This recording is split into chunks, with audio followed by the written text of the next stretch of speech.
project they're doing in another part of the state. So, yeah, we have a lobbying shop in DC that we do use to kind of work through essentially Okay. because there are federal reporting guidelines and lobbying ethics guidelines that we would have to file and everything else, and that's just kind of more than what we typically do. I know But kind of board off right there. Yeah, we do what you like. I mean, it's early conversations, Yeah. but kind of to these sewer, some of these infrastructure needs might better be served from a federal level. It's certainly you know. something we can manage Yeah. for you. Okay. I mean, it's something we've had great success managing. So. All right. Thank you, guys. Very much appreciate the effort over the last few And years once again. Thank you very much. Yeah, We thank enjoy you all. working with you guys so Yeah, much. It's same good. here. All right. And just call us when you need anything. Y'all pretty good at that. I'm not sure how to take that. No, it's always. All right, thank you both. Y'all can bust a move when you need to, yeah. Might do that. I gotta get it along. Yeah. Thank you, Jimmy. Yeah, man. Next, we've got a presentation of proposed long-term financial and capital planning model. Mr. David Cheatwood from First Try On Advisors. Thank you for coming down from Charlotte tonight. David has worked with the city before when we were doing the bond offering with our docks and 3 outfalls. David's firm helped us put that in place and get that going, so thank you very much for that. We've finished almost all of it at this point, so that money's been put to good use. Staff has been having conversations with David and his team, just specifically right now around the Beach Preservation Fund and kind of doing some modeling and looking what the revenues and the expenses, and it looks great. And tonight's conversation is really about expanding that a little bit and creating, really sophisticated budgeting forecasting tool that I think will significantly help us when we get to, our next year's budget conversation. So David, I'll just let you, or Desiree, if you have a comment, David, I'll just let you take it then. Thanks for joining us. Yep. Good evening, everybody. Thanks for having me here tonight. It's been a number of years since I've been before council, so good to be back. I wanted to start off just by way of introduction to some and reintroduction to others, just what our firm does, myself, our firm, our role, and who we work with across the state, and then really talk about the purpose of the meeting here, just long-term financial capital planning, which is one of the main services we provide. Make sure there you go. So, and I'll be brief on the intro part, but our firm is a First Try On Advisors. We're based in Charlotte. We are a full-service financial advisory firm. We're not a bank. We're not an underwriter. We're purely a financial advisor, which means we sit on your side of the table. We have a fiduciary duty to act in your best interest, and so our role is to really talk through all the different options, long-term planning, if you have a debt need, your different financing structures available to you, and take you through that process. As I mentioned, I'm based in Charlotte. Our main office is in Charlotte. We have another office in Annapolis. It was actually a different FA firm we acquired a couple of years ago. And you'll see a few other dots on the map. Those are generally just the one-off individuals that live and work out of typically a home office there. We've got 28 people on our team. We serve about 380 clients nationwide. However, the bulk of our clients are clustered in the Carolinas, in Georgia, which we serve out of the Charlotte office, and you'll see another cluster up in the Maryland area that's primarily served by our Annapolis office. We work with cities, towns, counties, school districts, utility systems, colleges, universities, charter schools, K through 12. Basically, anybody that can issue tax-exempt debt is a potential client of ours. And again, I work primarily with local governments and utility systems and a couple of school districts in the Carolinas and Georgia. So that's my main footprint here. I've listed some of our South Carolina experience. This is firm-wide. I work with a number of your kind of neighbors in this area, including Sullivan's Island, City of Charleston, Mount Pleasant, Dorchester County, Berkeley County, Charleston County, Hanahan, Goose Creek, North Charleston, a number of others. So we have a lot of experience down in this area. We do a lot of in-person presentations, such as this, city council meetings, county council meetings. And so this broad level experience across cities and counties and other entities we bring to the table when we're working with you all to be able to say, so-and-so is doing this. Have you thought about approaching it this way? Or just bringing that level of experience here. This is our kind of main team here. I've highlighted who has worked with the city in the past and would work with you all going forward. Myself, I've got a couple colleagues. Chazo Havliston has worked with me for a number of years, and Dyson Hooper.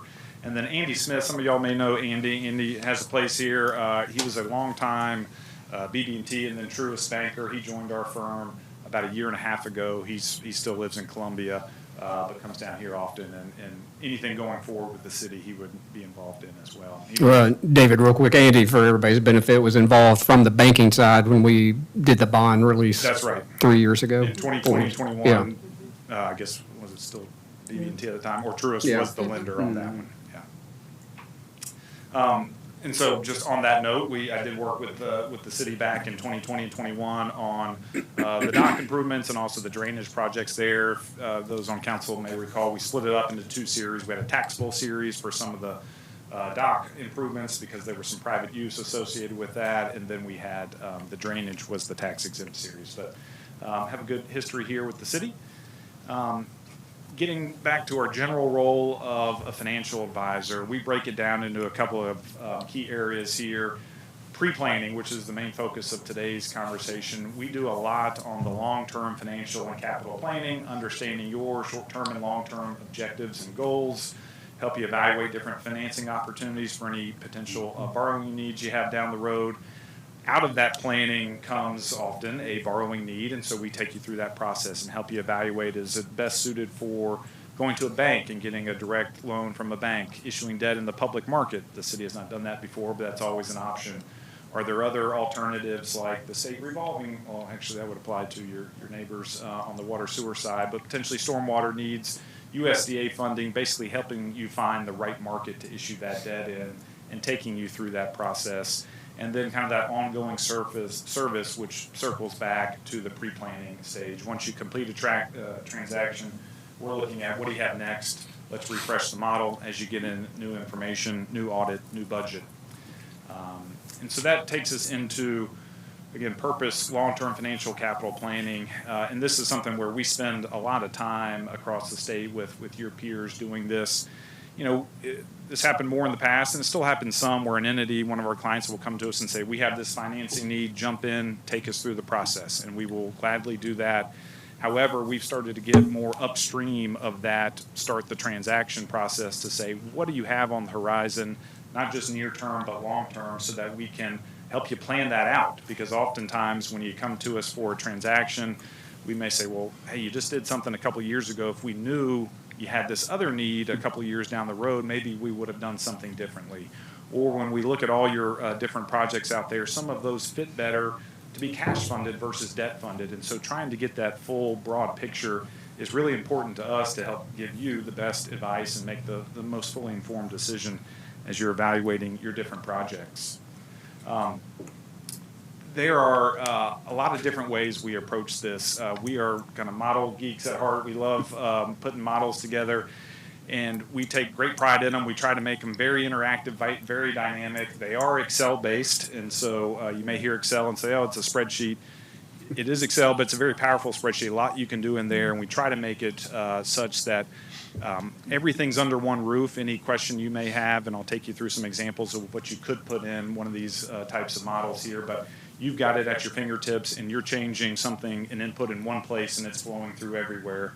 And it's, again, designed to be interactive, dynamic, and be really able to quickly address your needs, run through scenarios quickly. We pull these models up in settings such as this a lot because this is where you can pull it up, and you may not know the scenario you like until you see it, and we can cycle through a lot of those and do that. You know, when we build models, we always start with, what do you want, you as the client, what do you want out of that model? Is it simply just for a specific fund, help me build something to look at projects out of this fund, or is it a broader, more encompassing, we have a long list of projects that may be funded out of multiple funds, help us figure that out. We have others that issue a lot of general obligation bond debt that's serviced by a separate debt service millage, help us just focus on that. So we always start by asking what you all want out of it, what does your project list look like? Because, you know, if you only have a couple of projects, we don't need a big model that's got a lot of bells and whistles when it's pretty simple. So we try to simplify it as best we can for you. It really just depends on the different funds and the different types of projects you have out there. So I wanted to take you through one of our more comprehensive models, and I've got some screenshots from that model that it's similar for a lot of entities that we use across the state. And then I'll take you through some screenshots for something we've just built for the city over the past couple of weeks that is very specific, narrow on the, Mayor, you mentioned the Beach Preservation Fee Fund. And we've got some screenshots there. I've got it live if we needed to pull it up to showcase it here. But again, we can build whatever the city's looking for. Just to note some experience here, we do, as I said, we do a lot of this. We probably have capital planning models for over 100 clients. They're not all active at the same time, but across the state of South Carolina, we have about 20 for cities and towns and another 20 for counties, school districts, and utility systems there. We've highlighted some of the ones that are more city-specific. The best way to use these, and these are, a lot of these are more of the comprehensive models, but we do have some more standalone fund-specific models. To get the most out of something like this is when we build it for you and then we stay up to date with it, and you all stay up to date with it. As you get a new audit in, we're dropping in your audited numbers. As you have a budget or you're preparing a budget, we're dropping that budget in. Oftentimes during the budget, we're most busiest in budget season, that kind of January to April timeframe, because you're getting new figures in, new numbers, your capital projects are getting updated, may have new prioritization of those, new amounts. And so that's where we are updating the model so that you all can see, all right, not just for this next budget year, but what does it look like 2, 3, 5 years down the road to help you plan all that out. Admittedly, we have some clients, we build great models, they're fancy, really nice, and they kind of forget about them and they don't use them, or they'll come back to us a year later and say, hey, can you run this analysis? And say, remember, we have this model, let's go back to this one and do it. And so to get the best use out of it, it's something you don't just put on the shelf, you're using it as your tool. Desiree, Deborah, when you ask them questions, how do we fund this, or what's the impact, hopefully they're going to that model or us to help them with that model and run those scenarios through. And that becomes not just your kind of current, let's look at this as a snapshot in time, but that's your planning model going forward. So a few screenshots here. I'll take you through kind of comprehensive model first. All of our models have the same functionality. They all have the same look. We've decided to stick in this Excel. At times we've thought about transferring it to a software type version, but the software to us seems more one size fits all. We really want to be able to customize what you want to see out of it. That said, a lot of them have the same inputs that are going in. We're going to drop in what your existing debt looks like. That's very important to know when your debt starts to roll off. That's a natural time to layer on new debt and mitigate any impact there. So a starting point is your existing debt. Another starting point is we're going to load up typically 3 to 5 years of historical financial statements just straight from your audit so that we can have a good history, a good trend, because when we start looking at projections and assumptions for growth, we can go back and look at what your revenues and expenditures have been growing over the past several years. Although admittedly, that's been tough just because there's a lot of noise in the last couple of years in terms of revenues and expenses. So it's been tougher to use a trend analysis when we're projecting, but that's what it's designed in there for, to help us go back and look at that. So we'll build your historical financial performance for each fund that we're focused on. And so when we talk about a comprehensive model for the city, we're looking at general fund, your beach preservation fee fund, your ATAX, and your ATAX. Those are the main funds that y'all have. The large capital projects that you may consider are going to be coming out of those funds or at least those are a potential funding source. So that's what we would build for the city here. If you had a credit rating or thought something may lead you to issue debt in the public market and get a credit rating, we would build in a credit rating scorecard. The rating agencies have become very clear-cut on how they rate entities, and so we can replicate those scorecards and be able to tell you, if you issue this debt in the public market, what do we think your credit rating would be? The city, I think, years ago had a credit rating. Y'all don't have a credit rating right now, which is not a negative. You just don't have any debt in the public market. But we can build a credit rating scorecard in those models. And then kind of the last piece, and one of the most important one we put in, is what is your capital improvement plan if you have a formal one? If you do not, kind of what's your wish list of projects? Let's load everything up in there that you could consider funding over the next, call it 5 to 10 years. And we have the ability to turn projects on, to turn them off, to move them out, change amounts. So we say start with all encompassing, drop in anything, and then we can look at different options there. So inputs, that's what really goes into the model. When we look at outputs, again, it's dependent on the model, but for these comprehensive ones, we're looking at impact to your revenue sources. So property tax, your millage rate. If it's another revenue source for an entity, we'll look at that impact. Your fund balance, compliance with financial policies or targets. Do you have a minimum fund balance policy you want to target going forward, for instance? If you have a credit rating, what's that impact? Peer comparisons, always good to be able to say, well, what does our debt look like compared to some of our peers across the state? Are we in line? It's just good information to have. It may not steer a decision, but good info to have. And then that projected revenue and expenditure performance. So those are some of the key outputs. I'll talk you through a couple of just screenshots. And again, the screenshots don't do it justice. I know Desiree's seen it, Mayor, you may have seen it. It's pretty neat when you can turn things on and off and automatically kind of see the updates there. But this is a sample of where you can input capital projects. You'll see some on-off buttons to the left that you can change. You put in the amount, the timing. Under fund or revenue source, that's a drop-down box, so we can say, all right, is this project going to be a general fund project, A tax, H tax, beach preservation fee? You can split projects up in between funds. You can decide to fund it with debt or cash or a grant, some third-party source. If it's debt, we put in debt assumptions, and all of these are live. You can change them. You can change your millage rate to see what that does to, for instance, fund balance. If you wanted to increase or decrease the millage rate, what does that do? For certain other, we're looking at your unassigned fund balance. What is that as a percentage of your expenditures, for instance? Does that comply with your policy? If it ever falls below a target, it'll red flag automatically, so it'll tell you if you follow this funding plan, you're going to fall below a given target. Project out revenues, you can't see this here, but each revenue and expenditure, that unrolls to get the kind of detailed revenue and expenditures per your audit. You can look at growth assumptions, and this is not your information, by the way. You can do different growth assumptions for your revenues and expenditures there, see what that does to kind of a net surplus or deficit in a given year in your fund balance. And then what's really helpful in a situation like this, setting like this, when we have a workshop setting, when we're looking at different funding scenarios, we bring charts up to the main page, so we're not digging back into all of these numbers. That's really for us and for Deborah and Desiree to kind of get into the weeds there. We're really focused on, all right, what's the picture of our debt service if we fund this new project with debt? How does that stack on to our existing debt? What does this do to our fund balance? If we're looking at coverage in a hospitality fee fund, for instance, do we have enough revenues coming in to cover our expenses and debt service? So those are some of the main charts we bring up. Peer comps, we can show you certain debt and financial metrics, fund balance, for instance, how you compare to a peer set. We can kind of make whatever peer set you would like. If it's just South Carolina cities, coastal cities, we can set that peer set up and compare where you are currently and then project out in a future year how you compare to your peers. And then this is a snapshot of a credit rating scorecard. It'll tell you based on various factors that the rating agencies look at, some of which are financial and debt related.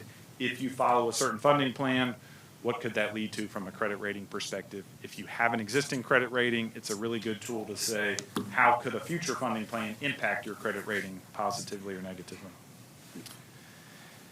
And then quickly, specific to what we built over the past couple of weeks, when talking with Desiree and Deborah about kind of your needs, and I know y'all have got other kind of bigger projects potentially on the horizon, but immediate need, let's figure out how can we fund beach renourishment, which are some big numbers and would be needed at regular intervals over the next 20 years or so. And so they provided us with some information here, and we built a model. Again, you'll see it has the same look or feel, doesn't have the bells and whistles like peer comps and credit rating scorecard. It is fund specific, so it's one of those very kind of simplified models here. But it allows you to drop in one place, drop in the amount of a beach renourishment project. How is that split up between the different components? What year would you fund that in? If you wanted to look at future years, we built in an inflation rate, so you could look at what happens if today's cost grows by 3% per year. And it's much higher in 8 years, for instance. If you want to split that percentage up between yourself, other entities, piggybacking on what the gentleman earlier, the lobbyists were talking about, if you get grant funding in, we can put in, or a hypothetical grant funding to be able to tell you, hey, if we can get just grant funding of X percent, then we can fund the rest of this out of the Beach Preservation Fee Fund. So it's a really kind of good, quick and easy tool. We can look at funding it with debt, with cash, looking at different debt assumptions there. And ultimately, we're, again, it's a simple model because we just have the beach preservation fee amount coming in. We can look at changes in that amount, growth rates, sensitivity to changes in that. If there's a recession, if something goes down, if you're growing at a faster clip, you do fund certain operating expenses out of that and a few projects on a pay-as-you-go basis there. So we've built all that in so we can look at what your fund balance looks like. Any new debt we turn on would flow through that. And we're focused, again, basically on what's the fund balance in that beach preservation fee fund? How can you fund all this and stay positive? If you ever go below a target, it red flags and tells you that plan doesn't work. We need to come up with something else. And so that's, again, what we built fairly quickly. And it sounds like maybe you've had a chance to look at it. But just an example of what we can build. And I think if you wanted to move forward with a more comprehensive one that would cover your other funds, your general fund, as I mentioned, A-Tax, H-Tax, and kind of tie it all together, because one thing we talked about as we were going through this one is what if you need a little additional support from A-Tax or H-Tax to help fund some of these projects. Ideally, it's within one model, and we can show that coming in, and not just how it helps the Beach Preservation Fee Fund, but what does that do to your H-Tax or A-Tax fund? And does that impact your ability to fund any projects you have earmarked for those proceeds? And so trying to get that broader, all-encompassing picture, really important, and especially just, again, given the list of projects that you'll have potentially on the horizon here. So that hopefully that gave you a little bit of a feel for the model. Again, the screenshots are hard to do it justice here, but happy to answer any questions y'all have on. Yeah, I've got one. John. First of all, I'll just say I'm very supportive of this. I'm very pleased that we're looking at more analytical models for our financial forecasting. I guess it brings up a couple questions for me, though, in terms of how this links with other systems that we already have. I personally believe that our budgeting model is obsolete, and I don't know how this ties in or gives us new capabilities of budgeting as well, or what it would take to do that. And if you look at, for some time now, I think not only public but private entities have been looking at ways to more integrate their systems. So you have integrated link systems, whether it's in a business and you have the whole supply chain and different mechanisms. But I think in the city, it'd be very helpful if we also had an integrated system in one system. I know we have BSA, which for lack of I think it's more of a general ledger kind of a system, and then we have our budgeting system, and I think they do tie somewhat maybe, our set of spreadsheets. But then now we're setting another spreadsheet up. It'd be to me, if you just look a step forward, it'd be very beneficial to get a tool that links all of those into one tool, so you have the capability to budget, you have the capability to report, you have the capability of doing financial modeling, all in one system. So I don't know if you have any thoughts on that. Is there capabilities around that, or? I think that I agree with you in general. I mean, that's what you don't want to have is multiple spreadsheets all around that are maybe telling you something different and kind of different. You got to remember to change it in all different spreadsheets. That's really the goal. This is to try to bring as much under one roof as you can. I will say I'm not familiar with the budget tool y'all have right now. I hadn't seen that. I don't pitch this as a budget tool necessarily, but it can certainly be used as a budget tool. I mean, we line it up when we look at those, our kind of projected revenues and expenses. We line that up based on your audit, because each year when your audit's done, we're going to drop in your audited financials there. And your audited line items don't always line up to the budgeted line items, just different groupings, kind of same numbers, different groupings there. But I may lean on you a little bit, Desiree, or Deborah can have thoughts too, but how we can make that as efficient as possible, because in concept, I totally agree with you. If we can have as many things built into that one model, and that is the beauty of Excel that we like, is that we can customize it. Again, we can add as many rows as you want in there, have different tabs that then flow up into the single tab. It's all within one model or spreadsheet there, master spreadsheet. Is this something where, you said you have not seen our current spreadsheets or our current I've model? seen the beach preservation one. I have not seen what you use for. Yeah, I guess, I think kind of in the spirit of having a collective integrated model, might be a good idea to have them take a look at our current spreadsheets and how we're budgeting, how we're reporting, and how we're forecasting, because the model does currently have, it's got, if you get in there, you're going to see some hard-coded numbers Right. from years ago and things of that nature. And I think that we do risk right now the, potential that things might be running through or may not be running through and taking our balances, maybe places they shouldn't be going. But is that something you could do quickly to take a look, and then maybe, I'm for an integrated package, and I think for something to go forward, it would be beneficial, so we're not using multiple spreadsheets, multiple versions of the truth, so to speak, to maybe do a quick evaluation, see if there's a way to tack on and Absolutely. come up with a full solution. And we do that a lot, where someone may say, hey, we've always used this one spreadsheet or this one model. It's kind of outdated. It doesn't do all that this does, but we like kind of what it has in it. And so we say, send it to us. We'll build it in so that you have some of that same level of familiarity, some continuity in what you're accustomed to seeing. And that's, again, I go back to Excel. We can build in whatever you like in there. So if you've got something, and yes, we can absolutely look at it and see what are some of the features that we may want to bring in, and do away with that old one without losing some of the information that you have in it and you like in it. Jimmy? I'd just like to say you did an excellent job for us in the past, and we're glad to have you back, and welcome back. Thank you very much for your excellent service. Thank you. Jan? Is your model proprietary? Is this, It is not. I mean, we build it in-house, but it's a good question if this is where you're going. When we build it, it is your model. And so if a year from now you, hopefully not, but you stop using us, or it's your model, you have it. The way we always give this option to our clients, that we'll keep the master file. Again, it's Excel, so if you start hard coding things in or changing formulas, it can get messed up. And so we try to keep that master version, but we send it to you. We've sent you the beach preservation fee model.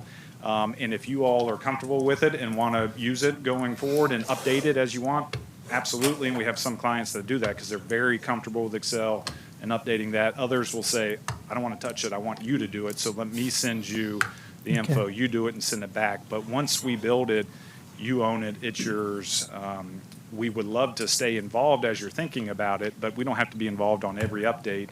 But as you're thinking about, particularly because while the model can give you an output, a lot of the advice that we would provide is looking at your projects and saying, this one fits best with this type of bond, a geo bond. Let's use your 8% capacity for this, because this other project we can do a hospitality bond for instance. And so that sort of financial advice that we provide is helpful. And so we like being at the table when you're looking at that. But if it's a simple kind of update, or what happens if it's we do this one cash funded versus debt, or change the amortization from 10 years to 15 years, those are updates. we can do that on our own? Yeah. Absolutely, Now, yeah. do you populate it initially, or do we populate it? We initially? populate it Yeah, initially. let them set it up. It normally takes about 3 to 4 iterations to get where we're comfortable with it, and it starts with us building it. Again, you tell us the funds, and I think we know the funds we would build in it. We get all your historical audited information, drop it in. If you have debt, I think we have all your debt schedules, but we drop your debt in. And then where we're working with your staff is on making sure if there's transfers between funds, that we're clear on what those consist. Are those formulaic? Are they a certain amount per year? Those are sometimes hard to tell just by looking at audits. We're talking with them about the first kind of pass at projections, growth projections for revenues and expenses. You provide us the capital projects, and so we build it, share it with your staff. They give us feedback. Can you do this instead? What about these charts? City Council always asks us for these charts. Can you go ahead and build it in to the model so we don't have to reproduce it each time? So there's that sort of back and forth, and I would say generally, it kind of depends on how quickly the information flow is, but within 6 weeks, kind of max, or 6 to 8 weeks, I should say, you would have a fully working model where we could pull it up in a setting like this and start looking at scenarios. That said, we're always going to tweak it. We're always going to look at, different scenarios. If you get in new information, we'll update that. And so that's where it's kind of a living, breathing tool that it's not static. So Yeah.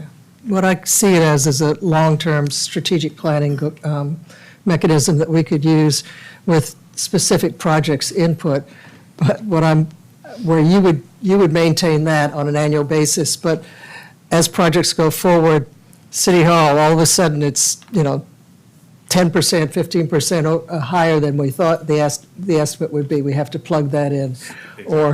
Or something where project's been pushed back, so we have excess funds. What do we do with that? We could answer those questions during the year, so we can continue going.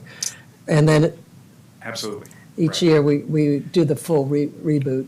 Realistically, I see us 5 involved years. more heavily kind of once a year, where, Yeah. again, typically at the beginning of the calendar year, where you've got a fresh audit and you're starting to get your new budget numbers together, new Yeah. projects. And so that's where we would go in and update all that. But during the course of the year, we're always available. But yes, if something came in, Desiree, Deborah, go in, change the amount, and kind of see what that Good. impact would be. Thank you. Yeah, and I think you saw in your packet, to David's point, 6 to 8 week kind of turnaround time frame, a $20,000 to $25,000 number to wrap all the fund level in it. Scott, to your question, let them take a look at what we're doing today and see how we can integrate more into this spreadsheet. Yeah. So we'll hopefully take action on this at our council meeting. But David, this is great. Well, This is really good will that stuff. include the comprehensive, or will that be I'm not sure I think what we just talked about, is that different than the current proposal, or is that? The current proposal is the comprehensive It's model that comprehensive. would build. We've Okay, kind of so would it encompass everything we currently have in our current spreadsheets?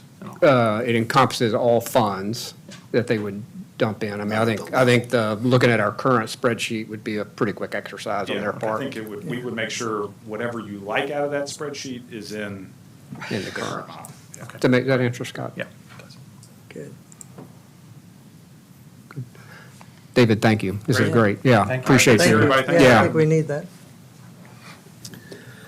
Next item is review of road closure plans for the Lovello Bike Ride on November 2. We've got Chris Wynn with us, the event director. You may, a reminder, we've already approved this as a city-sponsored event. We did that earlier this year. So this is a quick review of the road closure. I think the committee has already seen this, maybe from a public safety committee standpoint. No, we were gonna be No, here this we- month, so we haven't seen. Okay, got it. So this will be. Correct. That's why we we'll put go it on the live. agenda, because we had to reschedule the public safety Got it. meeting last week.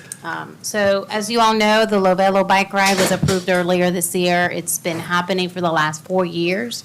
Approved as a city-sponsored event. We're getting really close to the event date of November 2nd, Saturday. So it's an off-season event that hopefully gets a lot of traffic to our commercial area during the off-season. But we just wanted to give you all an opportunity to look at the plans, the road closure. It's very similar than past years. It is a larger event. They expect a certain number of attendees, larger than past years. And the amount of space that they would be taking from, utilizing from the parking lot at Pavilion Drive, it's a little bit larger than past years. So just wanted to talk that through with you all and some of the mitigating efforts that they have put in place to address any concerns with the amount of parking that's available on Front Beach, recognizing that it's an off-season event, beach visitation is much lower. So chiefs have been meeting with the Lovello team and the medalist, the folks that are the experts at the event planning, and we've been doing that throughout the year, so we feel very comfortable with where we are, but we just wanted to have an opportunity to hear from them and answer any questions that you may have about the event. Chris? That's awesome. Yeah, thanks for having us back to keep the conversation going. I think the biggest thing for us is that we've had the opportunity to run the event in a very similar configuration for a number of years now. So the real variables, other than what Mother Nature decides to throw at us, right, are fairly controllable. At this point right now, we're trending at about 12% more registrants than we had last year. Our goal was closer to 25%, and we still have a couple of months with a little bit of a push to go. So that being the case, we're hoping for a total participation load of 2,000 people. That said, we don't have everybody on site because some of those participants are virtual, so we're looking at maybe 1,600 people on site. We had probably 1,300 people on the ground last year. Knowing that that causes some constriction in certain areas, right? We've got a build-out plan that's outlined for you that, again, is very similar to last year. We've compressed our original proposal for the site map to keep another 73 public parking spaces open throughout the day and the days of. We've already secured a confirmed permit with Charleston County Parks that we rent 350 parking spaces, up from 300 last year on Saturday, and we've added 100 parking spaces on Thursday and Friday for anybody who would come to the park. If for some reason there's a large public load, we can have our security divert them to the county park, and we're going to pick up that check for the parking for the day. So we're trying to add parking spaces, knowing full well that there will be some impacts. Again, our hope is that we can mitigate it. Other than that, we're excited to have our crew come back out. This event last year turned out to be about 68% of the public outreach and media hits for the Hollings Cancer Center. So we're spending an awful lot of our time and energy, and certainly a large percentage of our digital interactions with people talking about this event that we throw at the Isle of Palms. So we hope we're bringing some good publicity. We've also got paperwork on file right now. I think we're officially about to adopt the Isle of Palms connector as a highway cleanup crew. Oh, So look at that. we've got a number of active participants, bike clubs and groups, and it's a road that we're using, and we especially use it at the end of the year, and so we'd like to be stewards of that concrete. Right. Jimmy? The first year was, I think it was this is the fourth year, correct? Yeah, technically it's the sixth year, Yeah. but we had a the first pancake is kind of the one you doesn't come out round. Right, You right. feed it to the dog. That was That was my The question. second year was COVID, and we had a Oh, we it was had a all virtual virtual. event. Yeah. So we had 2021 was an awful year. Again, everything was planned correctly, but Mother Nature threw us a winter kind of hurricane storm. And so thankfully, we've had 22 and 23. Weather cooperated, and the event had a chance to start to develop some momentum. So we're Okay, I hoping just for the had a same thing this couple of year. questions about the first pancake, and that, I remember that year, logistically, the barricades and stuff were in front of the businesses, and we Yes. had a lot of complaints that the customers couldn't get into the businesses, the restaurants and the shops, down on Ocean Boulevard. And I just, I'm sure you have it fixed, but I just wanted to make sure that's not a problem anymore, because everybody's concerned about that. Absolutely. We've had a couple conversations with businesses down there on the beach, including the Windjammer. We have a good handle, I think, on what their events look like during the few days in advance. Is it all right if I walk and point? Yes. I certainly recognize that the orientation's a little goofy, but that one year where we had the issues was also Right. the bad weather year. Right. And we were using the road itself Correct. over this way as part of the venue. Yeah, I At this remember, yeah. point, the riders are gonna leave, the riders will come back, but everything is gonna be on this side of Pavilion. So we won't have any barricades. Nothing down Or there. infrastructure for the event, other than the participants. Mm-hmm. And that's gonna be a 9 o'clock leave, with everybody on the island ride back to the park by 11 o'clock in the morning. Anybody who's on the longer routes heading into Mount Pleasant and out to Hugie and back, they'll be coming back down from the connector and coming right back in around here and looping back into the park. So again, we're trying to mitigate and really minimize any traffic down in front of the stores. Very good. That was my concern. Thank you. It's a good learning. I noticed that you're holding the event on Halloween weekend this year. So I'm wondering what you have coordinated with the businesses down there. It could be a win-win if it's done right, but are there any Halloween events that might conflict or need to be considered with this? Have you considered that? I don't know. Thursday for us is usually such a big setup and heavy load Yeah. and meetup day that we don't Yeah. have much going on in terms of our own actual event promotion. We will have some people in costume. I'm actually, I know Yeah. that's the case. we have a couple of researchers that usually show up as Mario and Luigi from the Super Mario Brothers, and this year they've convinced their entire research team to show up as different characters from Super Mario Kart. So I've been tasked to hide some gold token signs or whatever. From I'd imagine Windjammer would be a good one to coordinate with, whatever they're doing, I Well, guess. which the rest of they've them. already done from a So you've done that. concert going on that weekend. Yeah. so- And they're good, they're good with They're what all you're good doing? with what we're doing, yes. Okay, thank you. Yes, and, I think the other piece of that is letting everybody else know too. And one of the pieces that we're doing this year as part of this event's growth is we will be implementing a every door direct mailer campaign for Charleston through Mount Pleasant, the entire island, and back into Mount Pleasant along the routes, so that everybody's going to get a notification about the ride. And the other side of that would be an invitation to either participate or cheer us on as we come by. And one of our hopes is that you don't have to do anything, but if you'll stand outside and wave as people come by, that could be a very nice sense of community. Okay, There you go. that's it. Chris, thank you all for Thank you. listening and proactiveness this year and such. So Again, appreciate that. we're big fans of the event, but of the space that y'all let us use. So if there's other questions at any point in time, we're here for it. All right, thanks so much for coming tonight. Next item is dashboard. Desiree, you want to walk us through that? And Can we take a minute to thank everybody for the weekend, for last week? sure, I'd just like to already say. have, but that's good. Oh, well, I know, but in public. I'd like to just thank all of the staff and everyone who's participated in keeping us safe last week during our storm event. And I think it just is a really wonderful tribute to our community, how well we were taken care of last week. And so thank you very much from all of us. Desiree. All right, so for the month of July, as you can see, it's this first month of our new budget year, so not a whole lot of activity on revenues and expenses compared to budget. With personnel vacancies, I'm happy to report that one of the 3 paramedic firefighter positions that we have been reporting for the past couple of months, we hired 1 new paramedic. We don't have a specific start date, there's some relocation needed.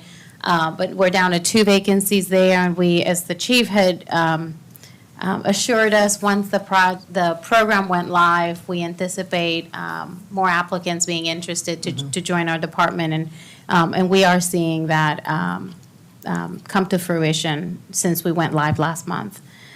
We have 2 police officer vacancies and 1 BSO. We have multiple applications for police officers that are being reviewed. Still having a lot of interest there.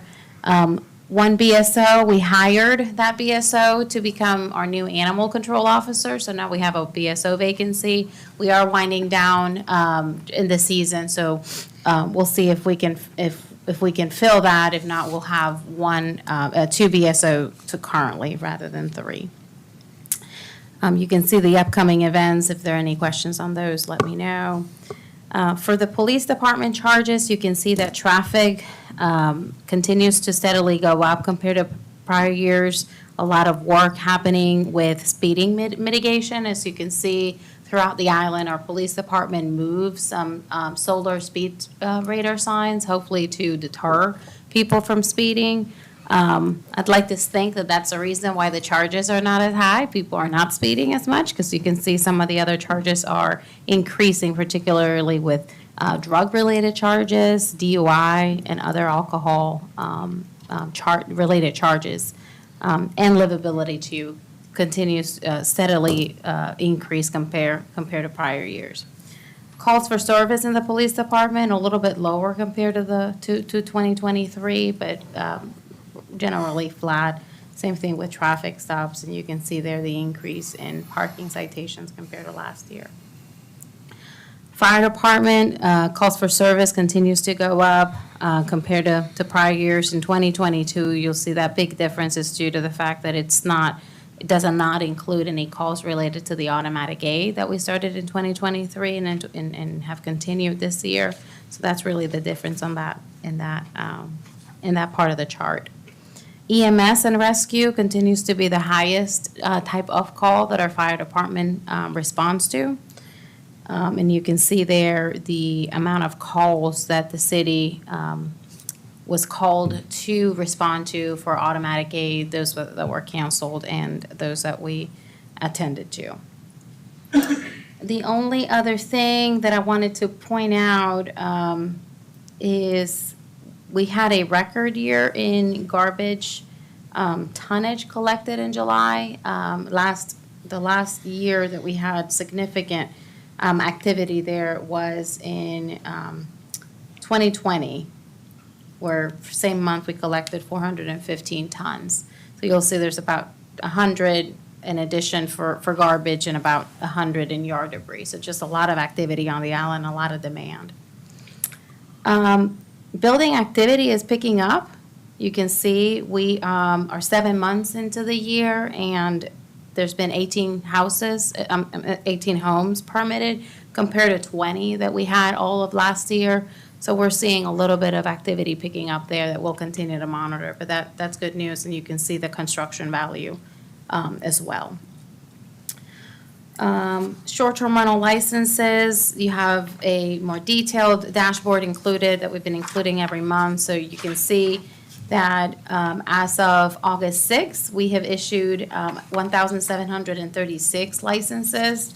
There's about 18 that are pending, and we started breaking those down between 4% and 6%, again, trying to build this dashboard with as much information as y'all have, and this was a recent request and not that big of an issue for us to do.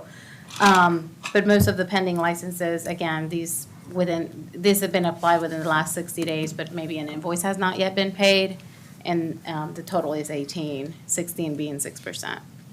I just looked up similar time frame in 2023, kind of where we were same time last year.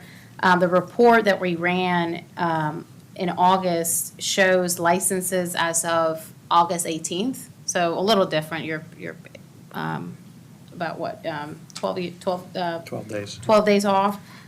We were at 1786, so a little higher than we are today, but just wanted to show that comparison for short-term rental licenses. I think that was all I wanted to highlight. Nothing else changed dramatically from the year before, municipal court and the recreation department registrations. And you've got departmental reports in your packet. Any comments or questions? Going back to the yard debris, we didn't have a whole lot of storms in July that I recall too badly. What's driving all of that's a lot of change. Do we have a good July? We had a high July. That's a. We had a high July. Not a good July. Yes, the Charts this way or that way? Yeah. Yeah, that's the increase in pretty tonnage is significant. about 100 in yard debris and 80 for garbage.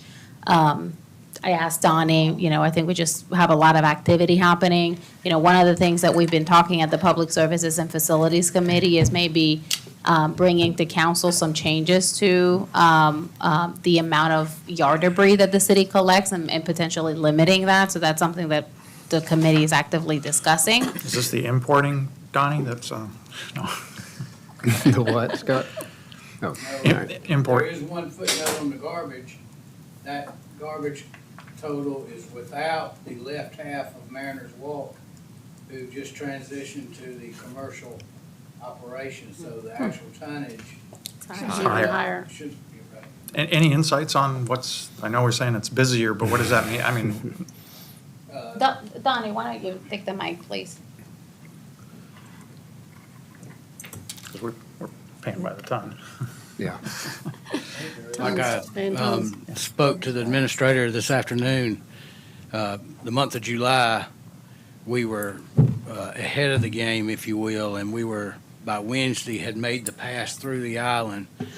And so the debris team was actually chasing debris Thursdays and Fridays. In other words, backtracking up on this Monday route, throughout the island, just trying to keep them filled and stay ahead of the game. Good thing we did, because we unfortunately had a tornado. This started in August. This is August, but because we were ahead of the game, you don't see the volume It's that's not piled up, yeah. Gotcha. Okay, thanks, Donnie. Thank you, I Donnie, think for we your. do suspect a little bit of Yeah. import. I mean, I think part of what we're figuring out is that our policies are so broad on the quantity that you can leave on the side of the road that we'll take up, that word might be getting out to contractors, that if you can kind of get it out, it'll disappear over here. So that is a little bit of what we're wrestling with at the committee level as to how to get our arms around that. I don't know that that's what we're seeing in this report, but we do suspect that that's happening. There is some of that happening, yeah. Interesting. Correct, and that's part of the reason why we made some recommendations at the committee level to maybe limit that.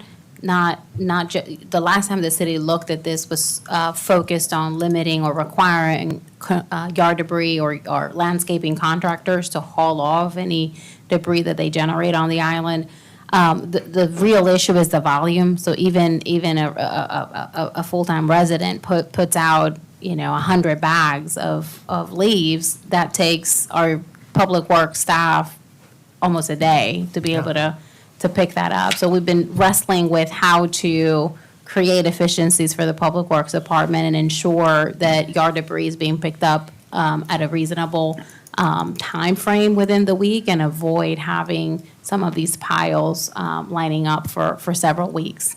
But definitely a lot of activity happening with garbage and yard debris on the island. Thank you, Desiree. Next item is financial review, financial statements and project worksheets. We moved this up on the agenda this time just to give us a little more time. I know we had a long special presentation section tonight, but good information. Deborah, we're 1 month into our fiscal year, so I don't want to spend a whole lot of time on our 1 month report. And I know you've got our unaudited fiscal 24 report you've handed out that we'll take a look at as well. So thank you. Okay, thank you. I'm going to start with July, like the mayor and Desiree has stated. We're only 1 month in, but just to note that we have not collected that much, and everything that we are collecting, we're accruing back to FY '24 because it is FY '24's revenue that is currently being collected. We are tracking on track. Our expenses are tracking as normal. BSOs or payroll is a little bit high, but that's because we're in season right now, and when we get out of season, then it'll level off and catch up for the year. As of July, we have about $45.9 million in cash. We did receive a $2,000 grant for USTA Southern Tennis that goes to the rec department. The interest rate on LGIP has dropped slightly, but we did earn $203,000 for July. Hey, Amy, can you go to the next page next slide, if you don't mind? Thank you. And we are, we had allocated like $1 million from the FEMA funding we received for the opera funds, and we are spending those funds for the public dock, and we expended about $882,000, as you will see in your project worksheets. So we have about $118,000 left of those funds from the grants we received. Your cash balances, all those have been updated with our current budget and some of the forecast projects for the future. That's on your how the money is being spent. And for our tourism funds, for our muni accommodation fees, our current schedule is showing that we're about 11% behind prior year, and we still have about 15% to collect compared to our budget. Those funds should hopefully come in this month, and that we'll see where we end for FY '24. We have received all the state accommodation taxes. So there was a decrease of 6% compared to last year, but we are 7% ahead of what we budgeted. We budgeted $2.1 million. So we are ahead of budget, but behind prior year. For our A-tax pass-through, we are currently showing that we are 3% behind prior year, and we still have about 30% to collect to meet budget for FY '24. For hospitality taxes, we did really well for FY '24. It's showing 12% ahead of prior year, and it was 29% more than FY '24's budget. So that was really well. Beach accommodations is the same story as our muni tax, the same percentages. Our local option tax, we still are missing 2 months, but we are 2% ahead of prior year, and we still have at least 14% to collect to meet our budget of $1.1 million. The project worksheets are attached. Hopefully you had time to look at those, and if you had any questions, we can discuss those at this time.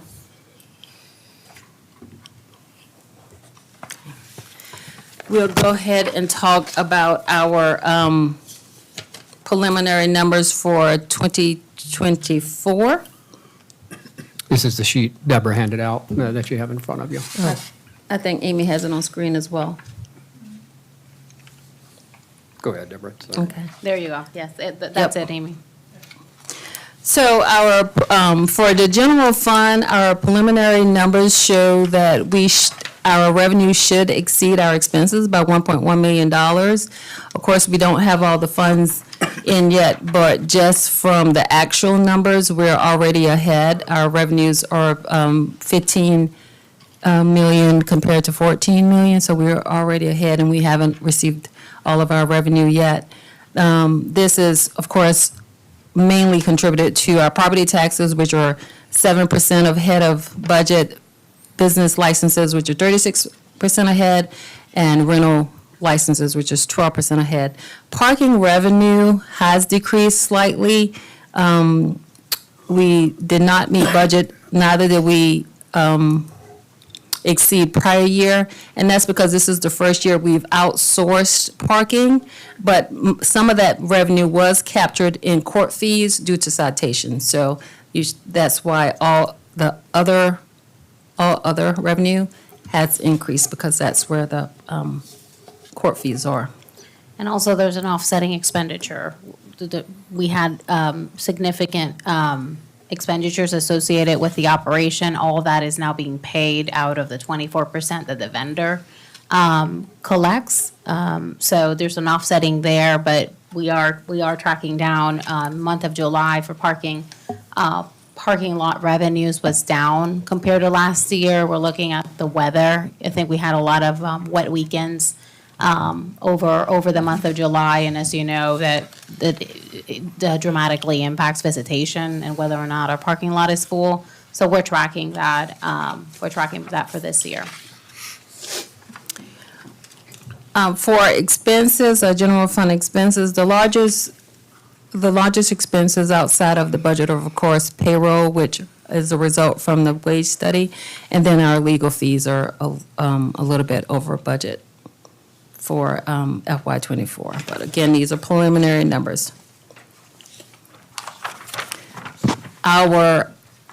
We ended the year preliminarily at $44.5 million in cash between our investment funds and our regular Truist bank accounts. As I stated, that the revenues should come in at 1.1, or we should net 1.1 in the general fund for FY '24. we ended the year with investment interest at 5.5218, and that was a little bit less than the prior month. But the year, we earned $2.1 million in interest revenue compared to $822,000. And that's With our budgeted amount, But, 823. right, with the budget amount. Do we know what the budget was for, I can't remember the budget for this year, for FY '25? For interest. Yeah, we're We looking at- ratcheted down. I think we did. Yeah, We did. We're very That's okay, we conservative. can Yeah. get it I don't know later. the full, Yeah. Scott, the, it's south of 2 million, I know, because we were anticipating some rate rate cuts and cuts. Mm-hmm. such, so I want to say it's $1.5 million-ish off the top of my head, but. yeah, I can't remember total number. But the rate's still strong Mhm. The rate today. is still strong, yes. Yeah, so. Not for long. Yeah. So FY '24, we should wrap up, of course, the auditors will be here in September, and we'll start, they'll start combing through the numbers, and they'll be here, I think, in October, November. Yes, our target is always in November, before the holiday. We'll have a Close out, special yeah. meeting to have a presentation there. A couple years ago, we were delayed. Oh, the ransomware. Good Lord. But we anticipate being able to present the audit in November. But this year, the FY '24 should end very well. It definitely exceed budget in most areas. Questions for Deborah? Good report, thank you. One of the items we added also is discussion of financial goals for fiscal '26 and forecast years. At our June city council meeting, when we were approving the fiscal '25 budget, fair amount of dialogue about ongoing needs to look at budget assumptions, forecasting, fund balances, revenue and expenses, and, having David Cheetwood here tonight, it was certainly a piece of that, to look at a new and different tool that we can have to help us with our budgeting and forecasting. Tonight, really just want to get a couple of topics on the board, if you will, on what staff may need to go back and prepare and bring to us for future workshops or council meetings, wherever you want to take a deeper dive. If it's budget assumptions, Scott, you picked up one that's pretty critical of our interest income, and that's a big number. A lot of other assumptions that are built into the fiscal '25 budget in future years. So is anything top of mind from what you'd like to see us bring back or to have staff bring back for future meetings to take a little bit deeper dive in, so that we're not just doing it at the time of budget, if you will? That was the desire from our June council meeting, if I remember right.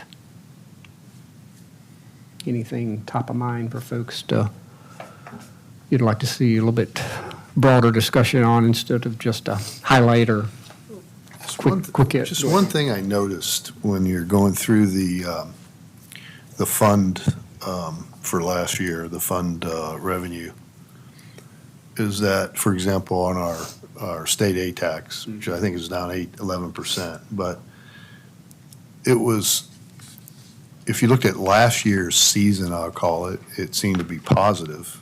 We were ahead of prior year, but all the loss has occurred this year. And so if that continues on, I don't know how that flushes out with what our budget assumption is on revenue, because it seems like,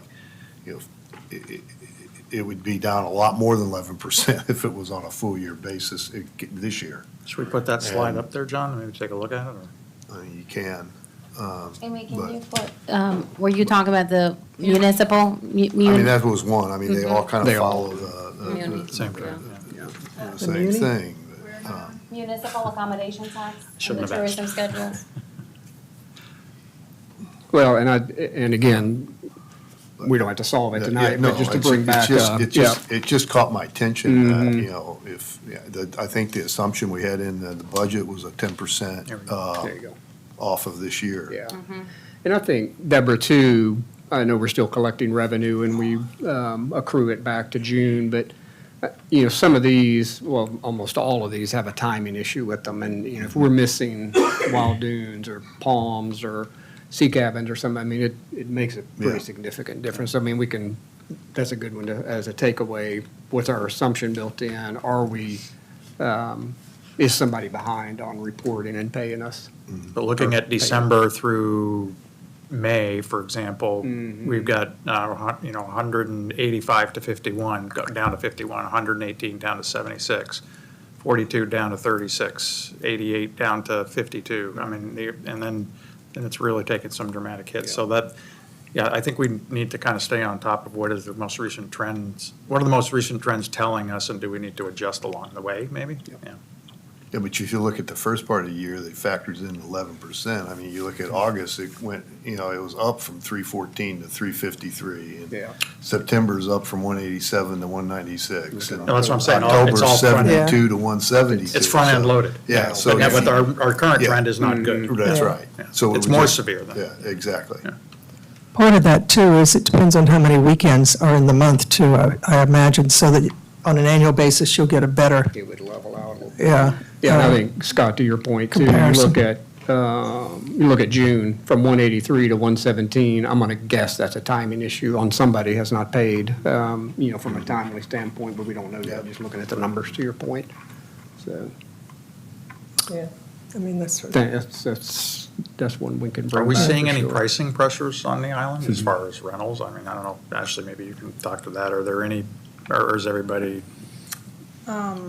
I mean, we're having to discount pretty heavily. Our numbers are definitely not what they were in previous years. Yeah, it's definitely our- been a shift, I think, yeah. Scott, to your question. Our July was, I mean, just for my company alone, not speaking for anybody else, but we were down 13%. In August so far, we're down 25%. The difference being, we have 12 more houses this year than we had last year, and we're still down that much. Still down those So numbers. it's a struggle. Yeah. It's kind of like the real estate market, to your question. I mean, you're starting to see houses on the market longer, price reductions that you weren't seeing during post-COVID years. And you're Supply, definitely demand, seeing seeing the same thing with the rental market. What other budget or assumption type items would you like to see us take a deeper dive on as we go, Jan? This is hard to put into a forecast strategic plan, but we benefit from grants along the way. And I'd love to see for like the last several years and COVID, of course, relief money was in there too, but how much our grant income has been probably you'd have to go back well before COVID to find out, to get a consistent number. Yeah, I don't we've like got budgeting that. forward, Yeah. assuming we're going to get grants, but it's nice to know what historically we've been able to capture. Yeah, well, and specifically into that comment on the beach preservation fund that David and staff have been working on, you're starting at the absolute worst-case scenario. No state money, no federal money, no help of any kind. What's our worst-case scenario that we're looking Yeah, at? So, yeah. Yeah. Jimmy, I'm sorry. I just know, clients I have that selling real estate, the prices are down a lot. When houses are sold, I mean, one person came to mind and talked to today, who was $3.6 million property 12 years ago, and it's down to 3.1. They just closed on it from 12 years ago. Well, is there anything else that comes to mind from a assumption budgeting standpoint you'd like to take a look at for the rest of the year? Yeah, I think we're already kind of doing it, but I think the forward headlights Yeah. are what's important. This future cash needs, capital projects, I think if we can be very diligent about, what that's going to do to our future Yeah. forecast, because I think some of these have either modified or what have you. I think this gives us a really good picture of what we're going to be having to do from a financing perspective and cash raise perspective. And Deborah, I think you mentioned when you were going through that, these are all updated with current numbers and best guess year Yeah. hit. Yes, sir. This is a good slide. Yeah, it is a helpful, because I think when we talked about this earlier, very easy to spend the same dollar 3 times if we don't Yep. keep a decent track on it. Okay. Deborah, thank you, and staff. I mean, a lot of good work with David Cheatwood and bringing him back to the table.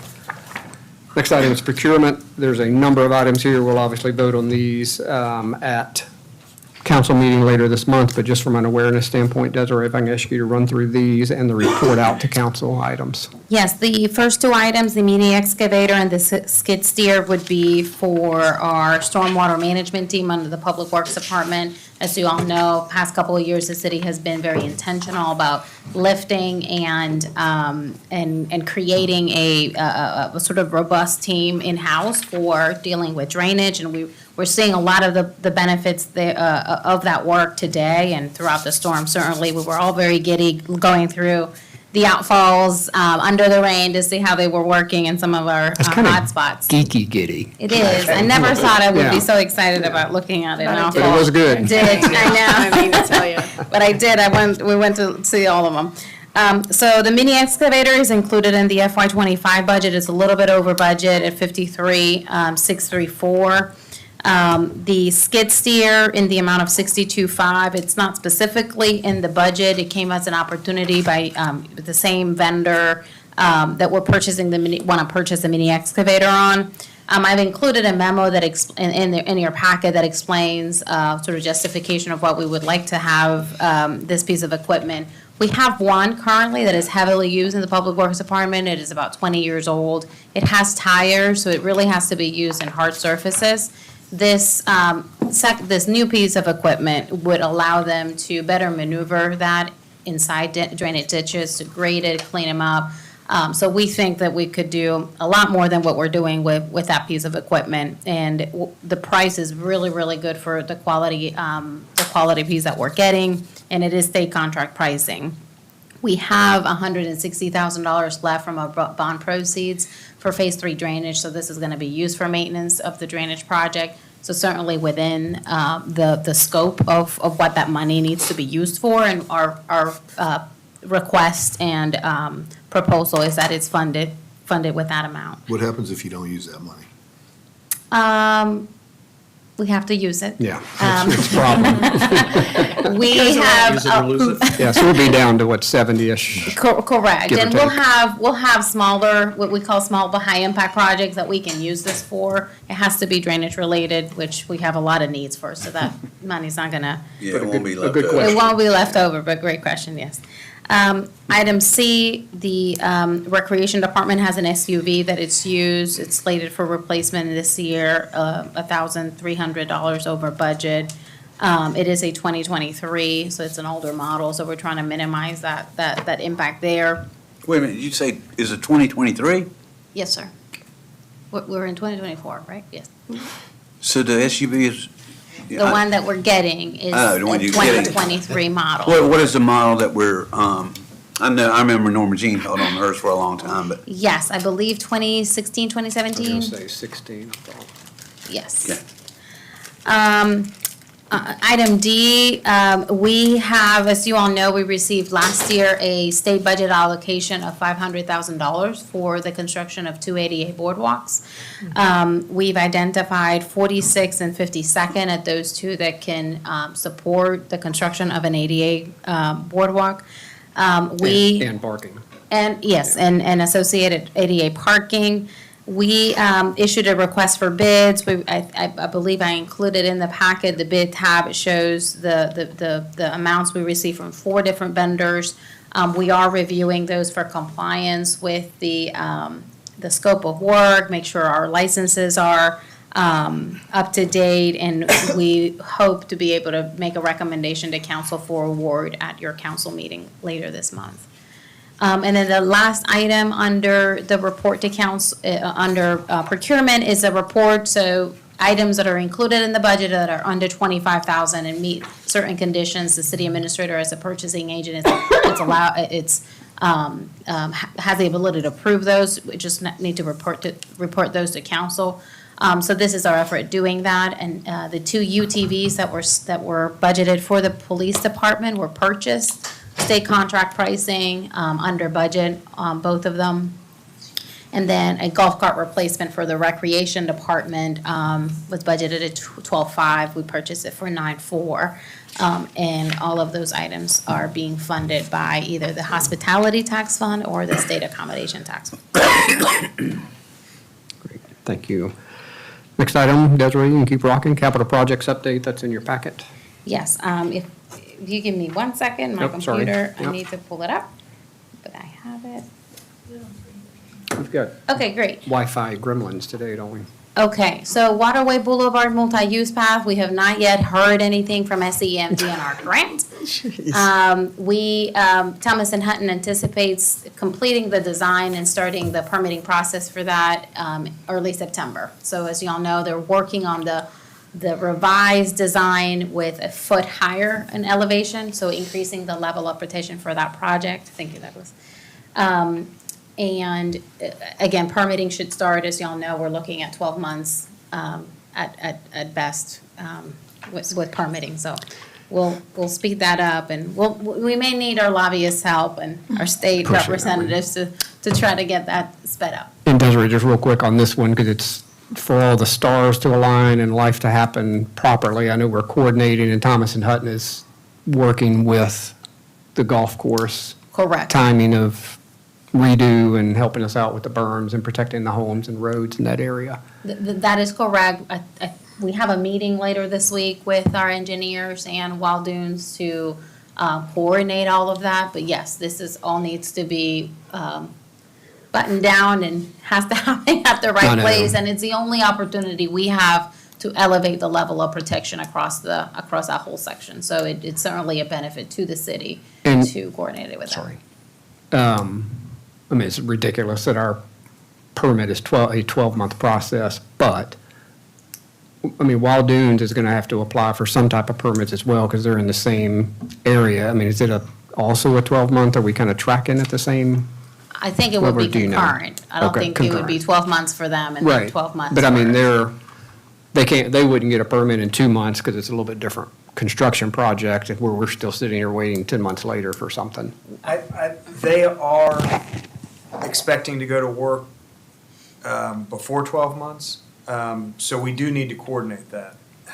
But Thomas and Hutton is also doing their design, also coordinating their permitting, but from what we hear from Lowe's, they are expecting to go to work before the Spring. Thomas and Hutton deadline that they're telling us will take on the permitting. Gotcha. So that's part of the coordination that we're gonna do, is just talk about, realistically, how long does the Wild Dunes permit take? Whatever that duration is, we just wanna be sure we're in a position to be able to coordinate at least that part of work when they're doing their work. Gotcha. So we just wanna piggyback on whenever that happens, we wanna be. Yeah, prepared to do and I that. don't mean to bog us on one project. This is a game changer, in my opinion, for the middle part of the island. And we've got such an opportunity with the golf course being redone and taking it up another foot. This one's just critical from a drainage aspect. A wrinkle that we're anticipating, trying to work through, is Wild Dunes will have kind of their one contractor. Right.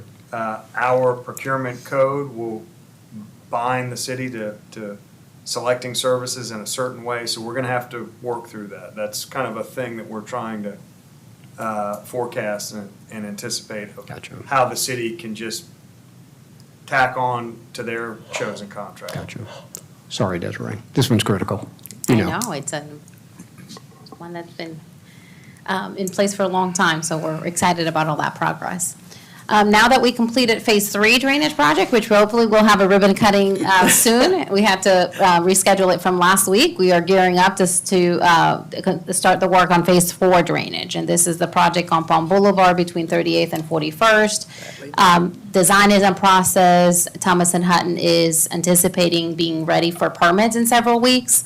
This is a much shorter and simpler permit application. It doesn't involve any critical area, so we think it should go pretty quick. And our goal is to be ready for construction next fall. Sea level rise adaptation plan, we had a community engagement survey that was released in July. We had a lot of good input that is being put together by Seaman Whiteside, who the city hired to develop this plan. We anticipate having a draft of that plan this week or later next week. And our plan would be to present that to you all at your next workshop. On the public dock, I just wanted to say gangway is being fabricated. They're still working on the floating dock submittal. I believe some of the work that needed to happen on the pier for us to be able to safely open it for the public while the gangway and the floating dock is being constructed was completed last week. I still need to verify that, and once that happens, we will open it up and people will be able to use it. We went out there before the storm and saw a handful of people fishing and enjoying it already. So we just wanted to make sure that it's safe for us to officially open it up. The only keep scrolling down, Amy. I'm just going through the highlights.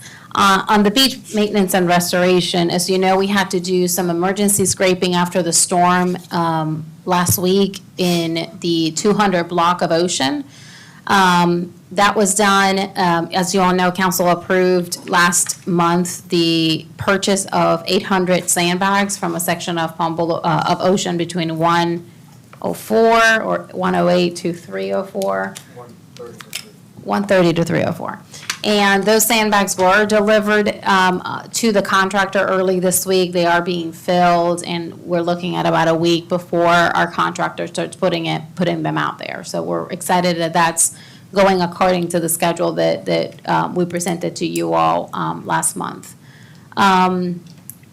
The extra sandbags at Beechwood East were completed, their installation prior to the storm, and they did pretty well during the storm. There's not much movement there, so they're holding up pretty well.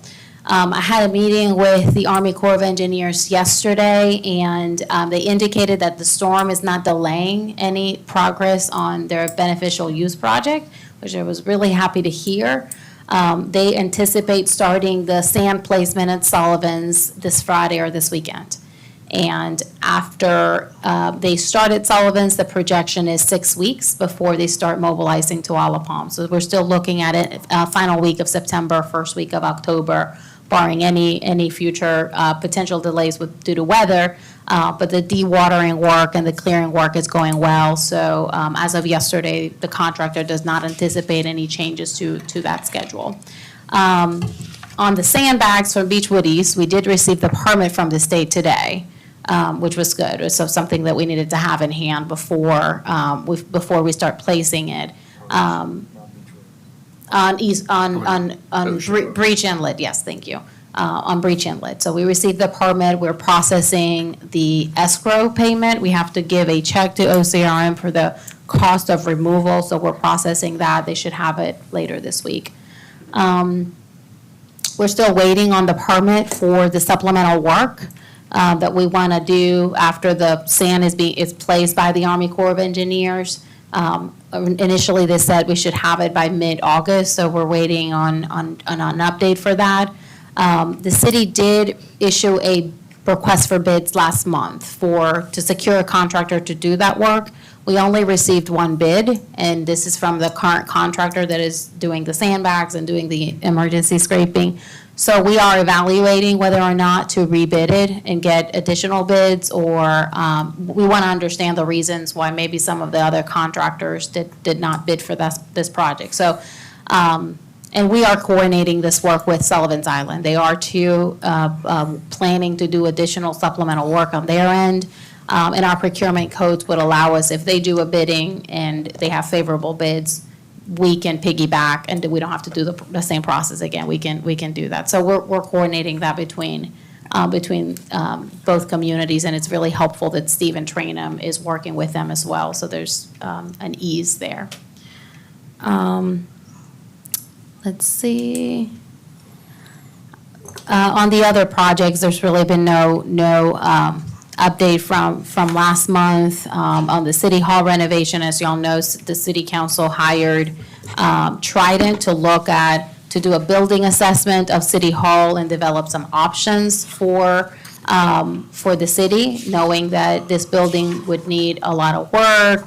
And again, just having an opportunity to have a discussion with council about what options are available. It's still at the committee level. There's some information that the committee requested of Trident, and very soon, I'm hoping a conversation or a recommendation discussion would come to full council. But at this point, they've completed the assessment of our current city hall building, identified all the work that would need to be done, and provided some cost estimates of whether the city fixes the current building and what that cost would be, and some high-level costs of whether to renovate the existing building, build a new one in the same location, or any other options for relocation. So that work is still ongoing at the committee level. Question. Yes. You said that renovation is one of the things they're looking at? Yes, from the very beginning, our request was for them to look at and give us cost estimates for doing replacing and fixing the existing building where we are, and adding maybe additional space for our current or future needs. And in addition to that, looking at options of relocation. I think that what the committee has been looking at is if we need to spend $3-4 million to just fix the building, what can we get for another $1 million or $2 million?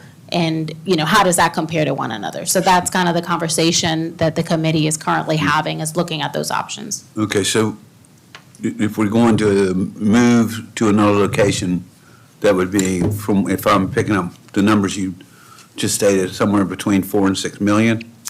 I don't know.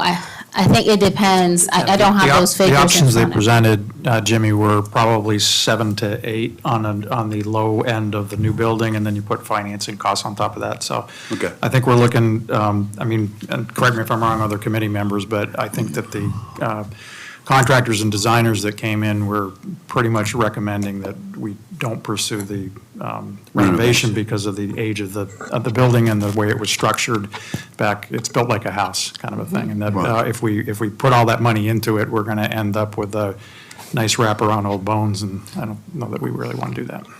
Okay, well, I don't think it's too early to ask this question, but before we get too far along in the process, especially if we're going to build a new city hall, has it been determined, would that be a council decision, or as we've done with a lot of large building projects in the past, we've had referendums? Like the marina renovation, buying the marina, the recreation department, the buying of the parking lots back in '85, all of these high ticket, it's been accustomed, these high ticket items that the city's always had referendums from, and let the citizens vote on it. Well, city council has the ability to pass an ordinance requiring a referendum for anything that you all do. There's some requirements when there is debt issued Right. that the city has to have a referendum, but an advisory referendum is allowed, and it's up to council or a citizen-initiated petition. Yeah, I understand, it's not required, I'm not insinuating that at all, I'm just saying, what my statement was, it's been yeah, it's conversational right now, but it's never too early to talk about it, but it's been customary in the past with large building projects that they have been decided by referendum. Were they bond issues? Say it again? Were they bond issues? Is that what the referendum was, for a bond, or was it Only just if we the? surpass Yeah. thresholds, then we have to go. Yeah, prior, to Jimmy's point, prior referendums may or may not have been a debt issue. Right. Scott's point, if we go over a certain limit, we definitely have to do something. Right. And I think, this still is at the committee level, so we got a long way to go before we get too far down the road, to your comment, Jimmy.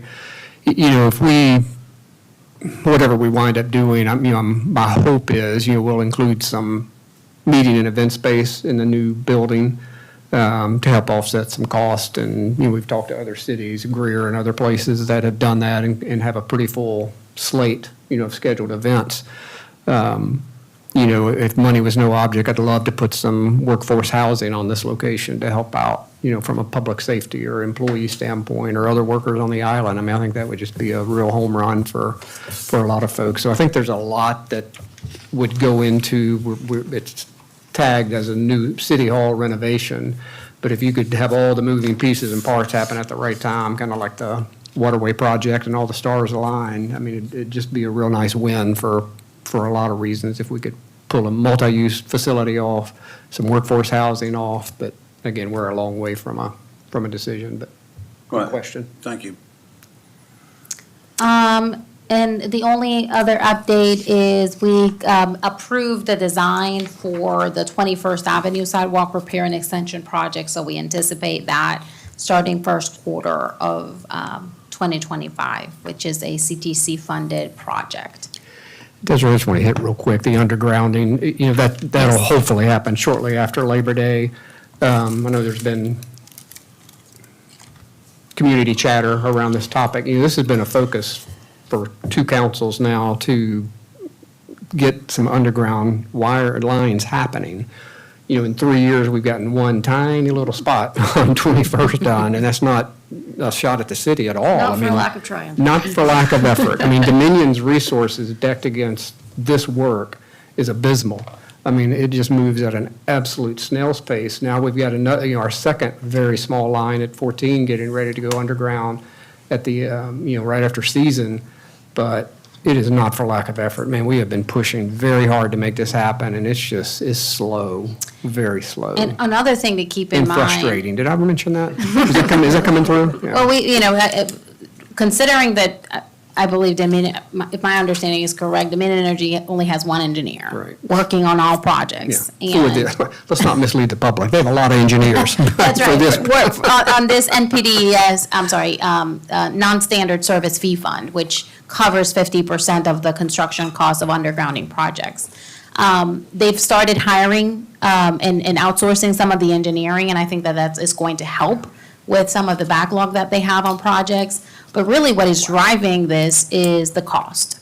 We intentionally looked at a list of feasible projects that were not over $10 million. And we have a list that shows, this whole section being undergrounded in a cost of, 15 years ago, we were looking at $10 to $12 million. So the city went through what are some piecemeal, small but high impact projects that we can manage to cover half of the cost with. And that's what we've been pursuing. I think the mayor, a few weeks ago, mentioned that the Public Services and Facilities Committee maybe should revise that list and identify new priorities or reprioritize the projects that we have in the pipeline. And certainly that's possible, but what is driving this is the affordability of these projects, even though we're paying 50% of. Yeah, because it's been 5 years since we probably put that priority list together. It'd be nice just to refresh. And So if keep funding it- wasn't an issue, you'd be able to get it faster? Correct. So they'd find engineers and outsource it or do I whatever. mean, they're not we- interested in doing it. we would, Well, That's what I'm asking the question is if money wasn't an issue, would we get it done quicker? I don't think so, John. You may think different, but, when there's money, we can hire our own engineers and we can design it. Don't we still have to get them to do it? Do Still has to be in They have to be at the partnership. table. They do. I think Yeah, the construction exactly, piece Scott. is much easier because they do contract and sub that out. But I think it's, again, we're talking about priorities and we're looking at a lot of capital projects. We're trying to do what we can within reason and within a very constricted timeline. Yeah, well, and this one doesn't sit on us. You've got a partner that you have to have at the table that's just not a As a general willing rule, partner. they're not interested in putting any lines underground. Ask any developer. They scream and holler about it, and they make it extremely expensive. I will say to that, just real quick, because we're in a barrier island, our water tables are really what dictates where it's feasible to underground. It's not always the solution. It's not always possible everywhere because of that. So that's Yeah. just another consideration of why we may be challenged, where maybe other communities are not. Well, has their position changed to make it more difficult the last few years? Because as we remember, 2013, they came to city council and wanted to put in the underground feed from Porsche Bluff over to here. And we told them that if you wanted to do that, you're waiting on us, you're backing up. Because they certainly did that for us back in 13, so we'd have 2 feeds over here. And so that was a major expensive project, but we didn't pay for it. I think their position is for any undergrounding, whether it helps with system reliability in some cases, it helps with mitigating. Oh, it did, yes, it did. You're exactly right. Impacts to tree trimming, the tree trimming schedule.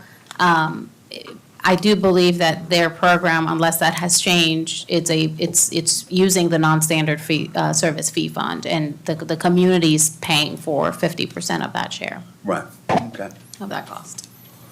That's all I have, Mayor. Thank you. A lot of good projects happening. Our next strategic plan, policy initiatives and priorities, we don't have any topics there. A number of things are making their way through committee, so that'll be some future items. Our next meeting is September 10 at 5 o'clock. Being no further business. Motion to adjourn. All in favor? Aye. 7